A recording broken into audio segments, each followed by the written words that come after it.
रिश्ते निभाने लई कुर्बानी देनी पैंदी है। की है रिश्ते निभाने लई कुर्बानी देनी पैंदी है। अज असीं देखांगे कि रिश्ते निभाने लई किवें सानू कुर्बानी देनी चाहिए और खुदा ने जिहड़े मुकद्दस रिश्ते बनाए ने असीं और रिश्तियां नूं किवें कायम असीं रख सकने हां ते रिश्तियां ते मुहब्बतां दे विच सानू कुर्बानी देना बड़ा जरूरी है और कुर्बानी उदों दित्ती जांदी जदों असीं अपना सुकून जिहड़ा है ओह बर्बाद करके किसी लई बेहतरी दा सबब बनने आ ते फिर इहदा मतलब है कि असीं खुदा दे बेटे खुदा दी बेटियां वां खुदा दे ही लोग आ ते इस वास्ते ही कुर्बानी जिहड़ी है ओह देनी है। ते खुदा ने खास करके जिहड़ा मुकद्दस रिश्ता बनाया वे ओह मियां बीवी का रिश्ता है। मां बाप बाद चो बने ने, पहले मियां बीवी का रिश्ता बनया जो असीं खुदा दे कलाम असीं पढ़ने आ पैदाइश की किताब दे विच। उस तो बाद फिर खुदा ने उन्होंने मां बाप बनाया, फिर खुदा ने औलाद दी नेमतां बरकतां दे नाल नवाजिया है ते अज असीं खुदा दे कलाम च सीखना है क्योंकि महीना जिहड़ा असीं देखने आ काफी दसंबर का महीना काफी खर्चे वाला महीना भी हुंदा है जिहदे च विआह शादियां मंगणियां ते खर्चा वध जांदा है ते जो खर्चा वध जांदा है ते फिर लड़ाई भी वध जांदी है। दोवें काम नाल चलदे ना ते जो लड़ाई वध जांदी ते फिर शैतान नूं भी मौका मिल जांदा है। ते पर अज असीं सिखना वे खुदा दे कलाम च कि रिश्ते निभाने लई कुर्बानी देनी पैंदी, चाहे वह शौहर है, चाहे वह बीवी है, चाहे वह भरा वे, चाहे वह कोई भी रिश्ता वे, वह किवें कुर्बानी देंदा वे अज असीं खुदा दे कलाम मुकद्दस चों ही सीखना है। तो सब तो पहले असीं जिहड़ा मुकद्दस रिश्ता है असीं ओह पैदाइश की किताब च असीं वेखांगे जिहड़ा खुदा ने मियां बीवी का रिश्ता बनाया है। पैदाइश की किताब च असीं देखांगे और ओहदा दूसरा बाब ते ओहदी 21 आयत तो लैके 24 आयत तक असीं खुदा दे कलाम मुकद्दस च असीं पढ़ांगे। इत्थे लिखिआ है, खुदावंद खुदा ने आदम ते गहरी नींदर भेजी ते वह सो गया। उन्हें उहदियां पसलियां चों एक नूं कढ लिता ते उहदी जगह गोश्त भर दिता। खुदावंद खुदा उस पसली तो जिहड़ी उहने आदम चों कढी सी औरत बना के आदम दे कोल लै आया ते आदम ने आख्या ਇਹ ਤੇ मेरी हड्डियां चो हड्डी ते मेरे गोश्त चो गोश्त है, इस वास्ते वो नारी कुआवेगी क्योंकि नर चो कढ़ी गई। इस वास्ते बंदा अपने मां प्यो नूं छड्डेगा ते अपनी बीवी दे नाल मिलिया रहेगा ते दोवें एक तन होणगे। खुदावंद दे पाक कलाम ते पढ़े ते सुने जान ना साडे सारियां दे खुदा दी बरकत ठहरी रवे। आमीन सुम आमीन। इत्थे असीं देखिआ खास रिश्ता जिहड़ा खुदा ने जिहड़ा मियां बीवी का बनाया होवे। हुण असीं देखने आ कि जिहड़ा खुदा ने रिश्ता बनाया है खुदा चाहता है कि इहदे नाल कुर्बानी भी जिहड़ी बड़ी जरूरी है। बात बीवियां कुर्बानी देंदियां ने, बात बंदे कुर्बानियां देंदे ने तो फिर वो मुकद्दस रिश्ता जिहड़ा है वो कायम जिहड़ा है वो रहिंदा वे। ते जदों कुर्बानी नहीं ना दित्ती जांदी ते फिर उत्थे घर च की हुंदा, फिर किल कल्याण शुरू हो जांदा है। लड़ाई किल कल्याण ते जिथे किल कल्याण होवे उत्थे खुदा दी बरकत आ सकदी? कदी नहीं खुदा दी बरकत आए। वो तुहाडियां दुआवां तुहाडियां नमाज़ां वो सारियां बेमैनी हो जाणगियां क्योंकि शैतान नूं की है मौका मिल गया है।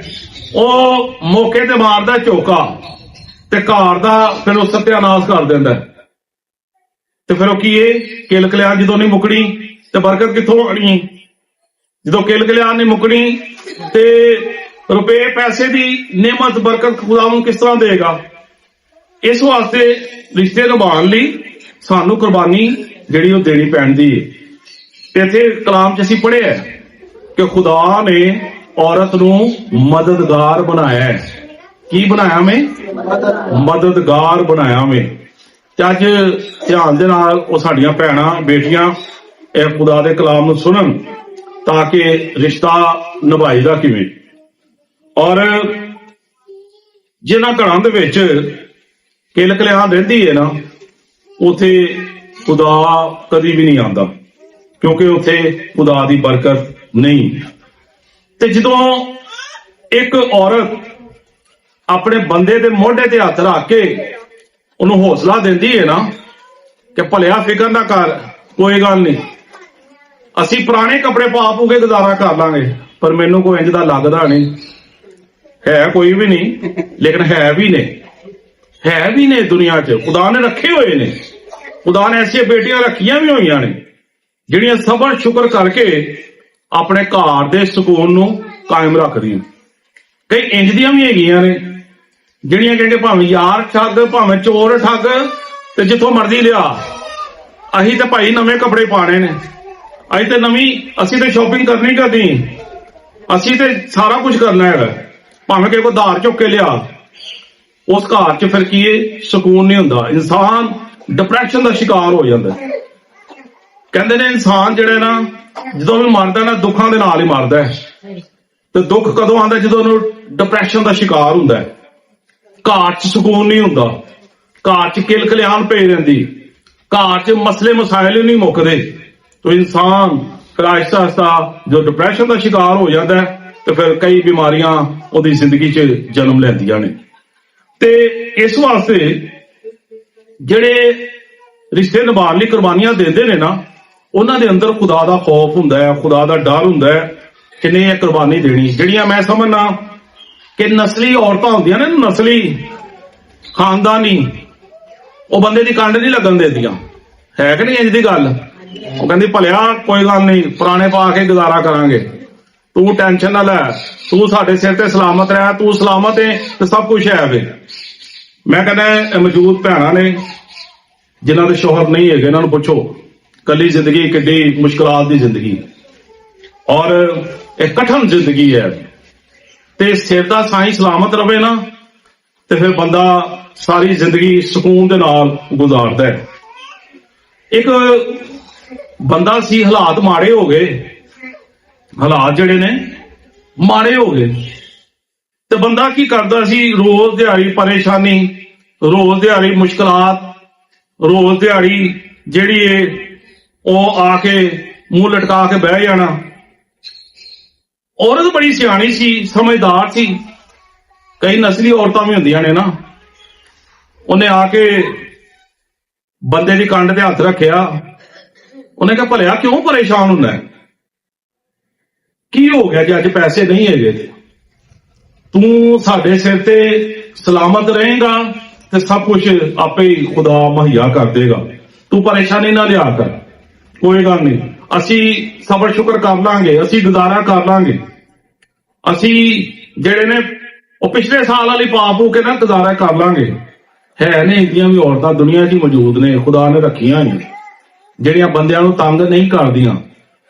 ਤੇ ਕਈਆਂ ਨੇ ਤੇ ਬੰਦਿਆਂ ਨੂੰ ਸੂਲੀ ਤੇ ਟੱਗਿਆ ਹੁੰਦਾ, ਉਹ ਵਿਚਾਰਾ 24 ਘੰਟੇ ਉਹ ਗੱਲ 'ਚ ਫਾਹ ਪਾ ਕੇ ਬੈਠਾ ਹੁੰਦਾ, ਕਦੋਂ ਮੇਰੀ ਮੌਤ ਵਾਕਿਆ ਹੋ ਜੇ। ਹੈ ਵੇ ਲੋਕੀ ਸਾਡੇ ਨਾਲ ਆਪਣੀਆਂ ਗੱਲਾਂ ਸ਼ੇਅਰ ਕਰਦੇ ਨੇ, ਦੱਸਦੇ ਨੇ ਆਪਣੇ ਹਾਲਾਤ, ਤਾਂ ਬੜਾ ਦੁੱਖ ਹੁੰਦਾ ਹੈ ਕਿ ਇਸ ਤਰ੍ਹਾਂ ਦੇ ਵੀ ਮਾਮਲਾ ਦੁਨੀਆ ਤੇ ਚੱਲ ਰਹੇ ਨੇ। ਮੈਂ ਇੱਕ ਮਿਸਾਲ ਤੁਹਾਨੂੰ ਦੱਸਦਾ ਪਿਆ। ਉਹ ਬੰਦਾ ਰੋਜ਼ ਹੀ ਪਰੇਸ਼ਾਨ, ਬੀਬੀ ਨੇ ਹਰ ਰੋਜ਼ ਮੋਢੇ ਤੇ ਹੱਥ ਰੱਖਣਾ, ਹੌਸਲਾ ਦੇਣਾ, ਭਲਿਆ ਨਾ ਟੈਨਸ਼ਨ ਲੈ, ਤੂੰ ਸਲਾਮਤ ਹੈ ਤੇ ਸਾਰਾ ਘਰ ਜਿਹੜਾ ਸਲਾਮਤ ਰਹੇਗਾ, ਕੋਈ ਗੱਲ ਨਹੀਂ, ਰੱਬ ਸੋਹਣਾ ਚੰਗੀ ਕਰੇਗਾ। ਲੇਕਿਨ ਉਹ ਬੰਦਾ ਸੀ, ਉਹ ਚਾਹੁੰਦਾ ਸੀ ਕਿ ਹਰ ਇਨਸਾਨ ਦੀ ਖਾਹਿਸ਼ ਹੁੰਦੀ ਹੈ ਕਿ ਉਹਦੀ ਬੀਵੀ ਬੱਚੇ ਅੱਛੇ ਕੱਪੜੇ ਪਾਉਣ, ਅੱਛਾ ਖਾਣ, ਅੱਛਾ ਪੀਣ।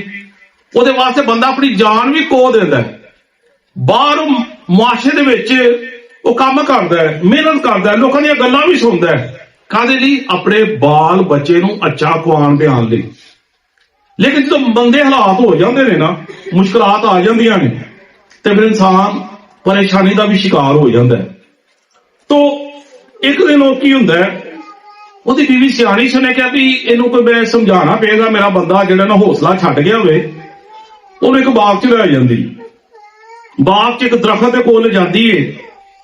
ਦਰਖਤ ਦੀਆਂ ਟਹਿਣੀਆਂ ਜਿਹੜੀਆਂ ਸਨ ਉਹ ਸੁੱਕੀਆਂ ਹੋਈਆਂ, ਪੱਤੇ ਝੜੇ ਹੋਏ, ਤੇ ਦਰਖਤ ਜਿਹੜਾ ਵੇ ਉਹ ਬਿਲਕੁਲ ਖਾਲੀ ਆਪਣੀ ਜਗ੍ਹਾ ਤੇ ਖਲੋਤਾ ਹੈ। ਤੇ ਕਹਿੰਦੀ ਭਲਿਆ ਵੇਖ ਹੈ ਦਰਖਤ, ਇਹ ਖਾਲੀ, ਇਹਦੇ ਪੱਤੇ ਵੀ ਨਹੀਂ ਹੈਗੇ, ਕੋਈ ਫਲ ਵੀ ਨਹੀਂ ਲੱਗਾ ਆ, ਟਹਿਣੀਆਂ ਟੂਣੀਆਂ ਵੀ ਸੁੱਕੀਆਂ ਹੋਈਆਂ ਨੇ, ਪਰ ਦਰਖਤ ਕੀ ਹੈ ਆਪਣੀ ਜਗ੍ਹਾ ਤੇ ਕੀ ਹੈ, ਕਾਇਮ ਹੈ। 3-4 ਮਹੀਨੇ ਬਾਅਦ ਇਹਨੇ ਫੇਰ ਫਲਦਾਰ ਹੋ ਜਾਣਾ, ਇਹਦੇ ਪੱਤੇ ਵੀ ਨਵੇਂ ਲੱਗ ਜਾਣੇ ਨੇ, ਇਹਦੀਆਂ ਟਾਹਣੀਆਂ ਵੀ ਹਰੀਆਂ ਭਰੀਆਂ ਹੋ ਜਾਣੀਆਂ ਨੇ, ਇਹਨੇ ਫਲਦਾਰ ਹੋ ਜਾਣਾ। ਲੇਕਿਨ ਹਾਲੇ ਕੀ ਹੈ, ਹਾਲੇ ਤਾਂ ਮੁਸ਼ਕਲ ਵਕਤ ਦਾ ਟਾਈਮ ਹੈ, ਪਰ 3-4 ਮਹੀਨੇ ਬਾਅਦ ਇਹਨੇ ਹਰਾ ਭਰਾ ਹੋ ਜਾਣਾ। ਉਹਨੇ ਆਪਣੇ ਬੰਦੇ ਨੂੰ ਸਮਝਾਇਆ ਕਿ ਕੋਈ ਗੱਲ ਨਹੀਂ, ਹਾਲਾਤ ਮੰਦੇ ਨੇ, ਹਾਲਾਤ ਭੈੜੇ ਨੇ, ਪਰ ਥੋੜੇ ਅਰਸੇ ਤੱਕ, ਥੋੜੇ ਮਹੀਨੇ ਤੱਕ ਖੁਦਾ ਚੰਗਾ ਕਰ ਹੀ ਦੇਗਾ ਨਾ। ਅਗਰ ਦਰਖਤ ਤੇ ਹਰੇ ਪੱਤੇ ਆ ਸਕਦੇ ਨੇ, ਟਹਿਣੀਆਂ ਸਬਜ਼ ਹੋ ਸਕਦੀਆਂ ਨੇ, ਤੇ ਖੁਦਾ ਤੇਰੀ ਜ਼ਿੰਦਗੀ ਨੂੰ ਵੀ ਹਰਾ ਭਰਾ ਕੀ ਹੈ ਉਹ ਕਰ ਦੇਗਾ।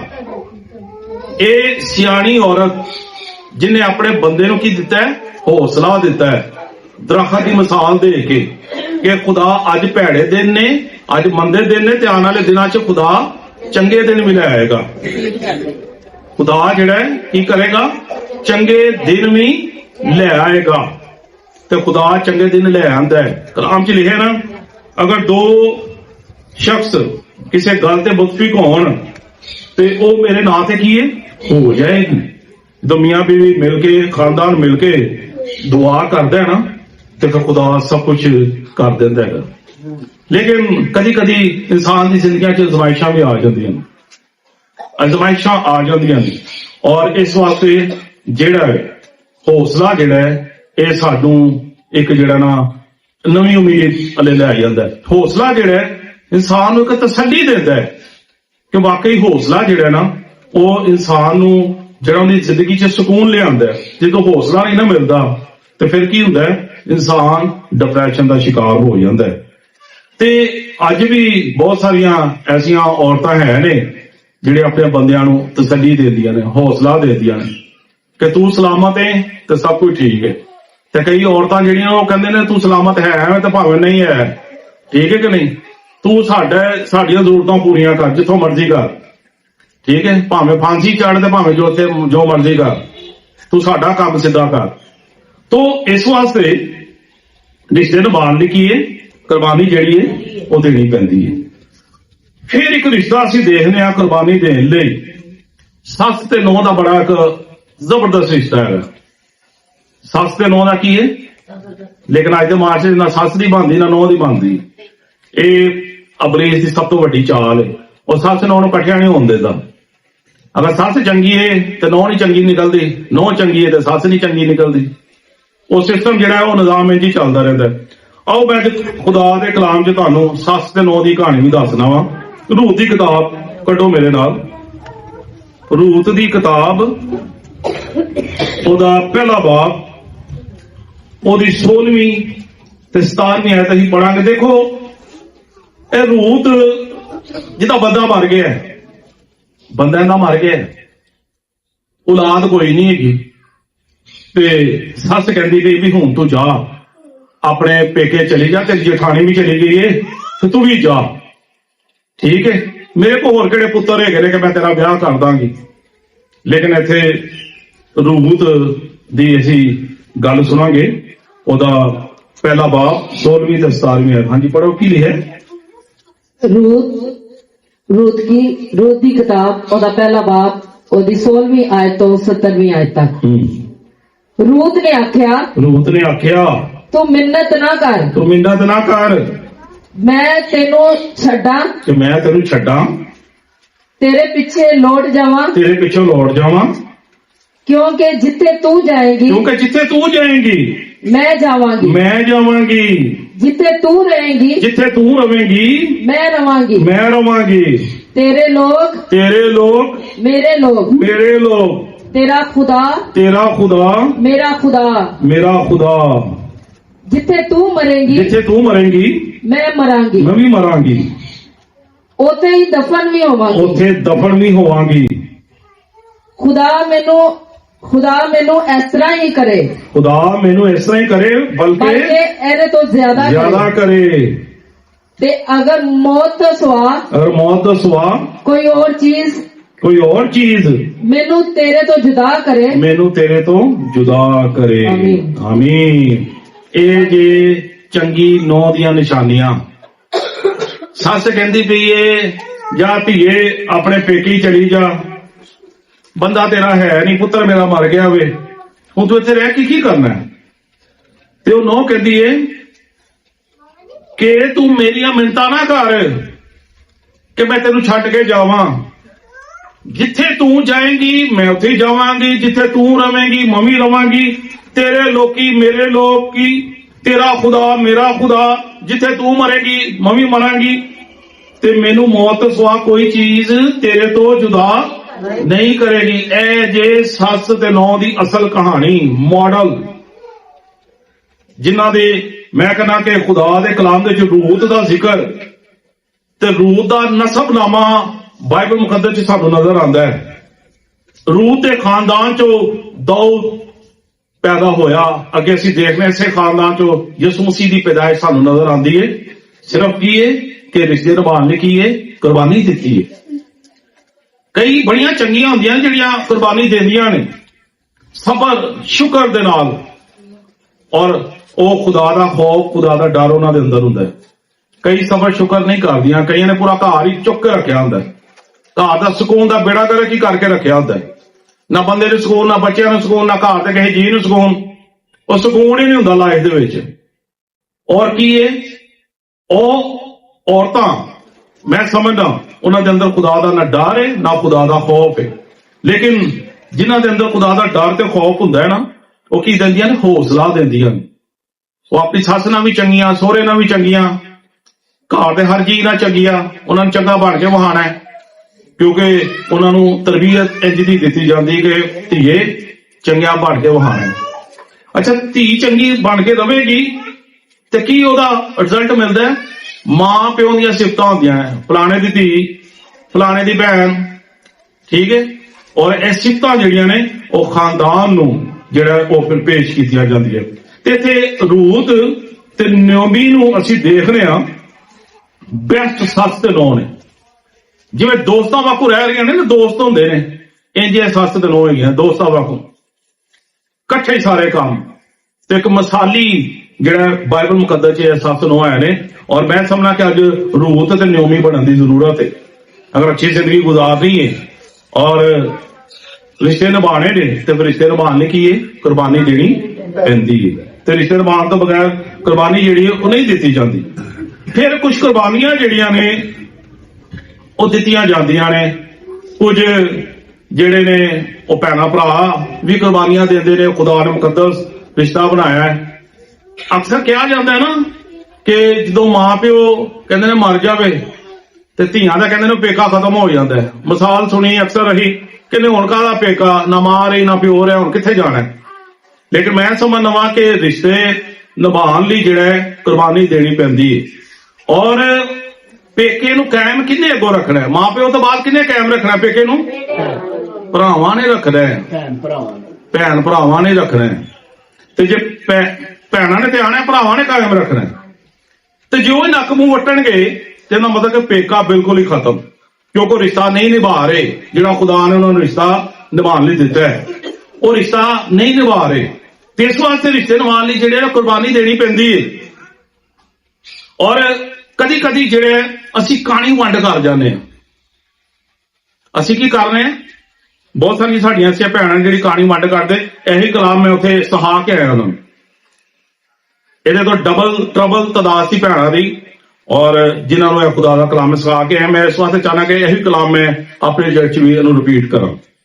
ਤੇ ਬਾਸ ਕਾਤ ਕੀ ਹੁੰਦਾ ਹੈ? ਕਾਣੀ ਵੰਡ। ਕਾਣੀ ਵੰਡ ਅਗਰ ਤਾਂ ਖੁਦਾ ਦੀ ਬੇਟੀ ਹੈ, ਖੁਦਾ ਦਾ ਬੇਟਾ ਹੈ, ਉਹ ਕੀ ਹੈ? ਕਾਣੀ ਵੰਡ ਨਹੀਂ ਕਰੇਗਾ, ਕਾਣੀ ਵੰਡ ਨਹੀਂ ਕਰਨੀ। ਰਿਸ਼ਤੇ ਨਿਭਾਉਣ ਲਈ ਕੀ ਹੈ?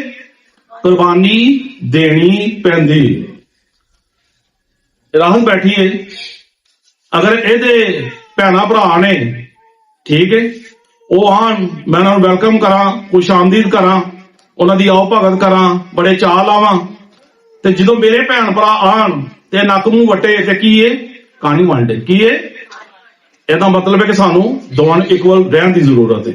ਉਹ ਮੇਰੇ ਰਿਸ਼ਤੇ ਨਿਭਾਏ, ਮੈਂ ਉਹਦੇ ਰਿਸ਼ਤੇ ਨਿਭਾਵਾਂ, ਤੇ ਫਿਰ ਕੀ ਇਹ ਖੁਦਾ ਦੀ ਬਰਕਤ ਹੈ। ਔਰ ਅਸੀਂ ਜਿਹੜਾ ਅਸੀਂ ਇਹ ਰਿਸ਼ਤੇ ਫਿਰ ਨਿਭਾਣੇ, ਖੁਦਾ ਦਾ ਕਲਾਮ ਸਾਨੂੰ ਸਿਖਾਉਂਦਾ ਹੈ। ਖੁਦਾ ਦਾ ਕਲਾਮ ਕੀ ਹੈ?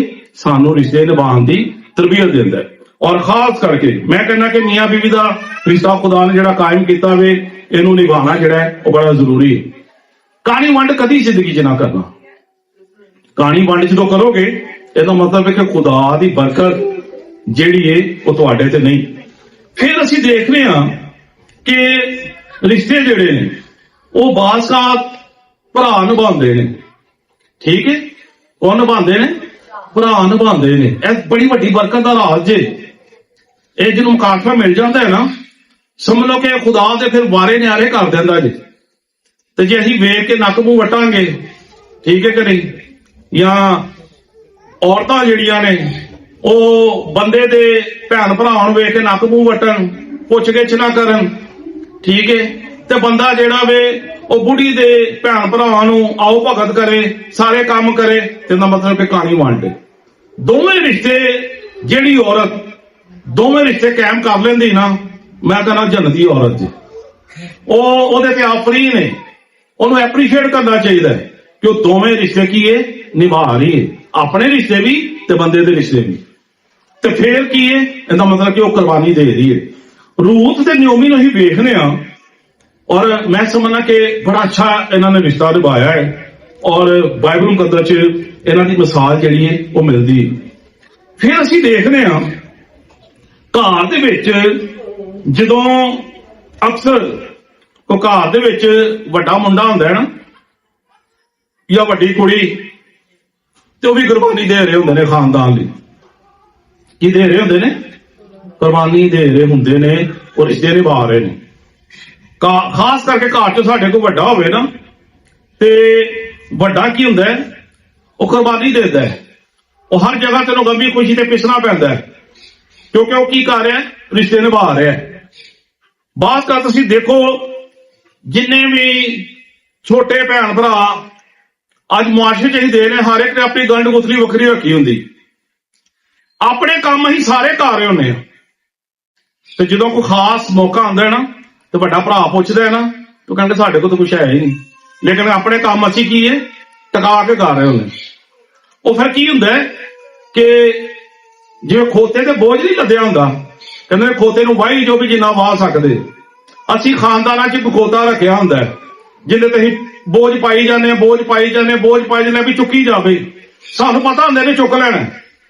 ਅਸੀਂ ਫਿਰ ਕੀ ਹੁੰਦੇ ਆ, ਉਹ ਕਿਉਂ ਬੋਝ ਚੁੱਕ ਰਿਹਾ? ਕਿਉਂਕਿ ਕੀ ਹੈ ਰਿਸ਼ਤਾ ਨਿਭਾ ਰਿਹਾ, ਉਹ ਰਿਸ਼ਤੇ ਨਿਭਾ ਲਈ ਕੁਰਬਾਨੀ ਦੇ ਰਿਹਾ। ਔਰ ਅੱਜ ਵੀ ਮੁਆਸ਼ਰੇ ਦੇ ਵਿੱਚ, ਅਸੀਂ ਖਾਨਦਾਨਾਂ ਦੇ ਵਿੱਚ, ਸਾਡੇ ਘਰਾਂ 'ਚ, ਮੁਆਸ਼ਰੇ 'ਚ ਕੋਈ ਨਾ ਕੋਈ ਇੱਕ ਅੱਧਾ ਖੋਤਾ ਹੀ ਜ਼ਰੂਰ ਰੱਖਿਆ ਹੈ। ਚਾਹੇ ਸਾਡੀ ਕੁੜੀ ਹੈ, ਚਾਹੇ ਸਾਡਾ ਮੁੰਡਾ ਹੈ, ਉਹ ਪਿੱਛੇ ਜਾ ਰਹੇ ਨੇ। ਬਾਕੀ ਸਾਰੇ ਕੰਨ ਲਪੇਟ ਕੇ ਸਰਾਂ ਭਾਵੇਂ ਉਹ ਬਾਂਹ ਸਰਾਣੇ ਰੱਖ ਕੇ ਸੁੱਤੇ ਹੁੰਦੇ ਨੇ। ਉਹ ਵੱਡਾ ਭਰਾ ਕਰ ਲੇਗਾ ਆਪੇ ਹੀ, ਵੱਡੀ ਭੈਣ ਕਰ ਲੇਗੀ ਆਪੇ ਹੀ, ਲੇਕਿਨ ਨਹੀਂ, ਇਹ ਸਾਨੂੰ ਆਪਣੇ ਬੱਚਿਆਂ ਨੂੰ ਸਿਖਾਉਣ ਦੀ ਜ਼ਰੂਰਤ ਹੈ। ਚਾਹੇ ਵੱਡਾ ਭਰਾ, ਵੱਡੀ ਭੈਣ ਨੇ, ਛੋਟੇ ਭੈਣਾਂ ਨੇ, ਛੋਟੇ ਭਰਾ ਨੇ, ਇਕੁਅਲ ਜਿਹੜਾ ਹੈ ਕਹਾਣੀ ਵੰਡ ਕਦੀ ਜ਼ਿੰਦਗੀ 'ਚ ਨਹੀਂ ਕਰਨੀ। ਉਹ ਤੇ ਰਿਸ਼ਤੇ ਨਿਭਾ ਰਿਹਾ, ਖੁਦਾ ਨੂੰ ਅਜਰ ਦੇ ਰਿਹਾ, ਖੁਦਾ ਨੂੰ ਬਰਕਤ ਦੇ ਰਿਹਾ, ਲੇਕਿਨ ਅਸੀਂ ਇਹ ਦੇਖਣਾ ਵੇ ਕਿ ਕਿਆ ਅਸੀਂ ਉਹ ਰਿਸ਼ਤੇ ਨਿਭਾ ਰਹੇ। ਔਰ ਅੱਜ ਰਿਸ਼ਤੇ ਨਿਭਾਉਣ ਲਈ ਸਾਨੂੰ ਕੀ ਹੈ ਕੁਰਬਾਨੀ ਦੇਣੀ ਪੈਂਦੀ ਹੈ।